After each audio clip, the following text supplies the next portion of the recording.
This is Bumper to Bumper TV.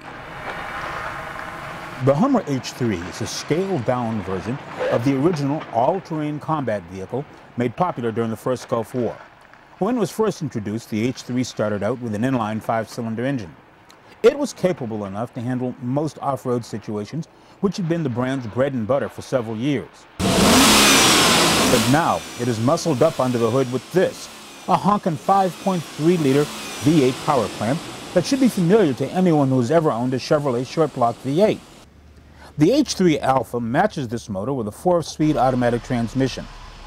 We found the powertrain was more than adequate for typical urban driving situations, and according to the specs, it can tow 1,500 pounds more than the original H3, which would have fallen a little short when pulling a full-size boat. With this addition, Hummer designers did listen to their owners and made changes in the configuration of seat latches and certain switches, as well as making the rear seat access a little easier to negotiate. The Alpha is also available with a backup camera and monitor that is niftily hidden behind the rearview mirror. Now here is a feature that should have been on the car from the very start. The Alpha is aimed squarely at competitors that offer small V8-powered SUVs with a high degree of off-road capability.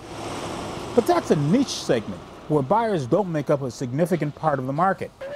One can only wonder why GM chose to go this route with a gasoline-powered engine rather than the proven Duramax diesel, which can do the same job and more.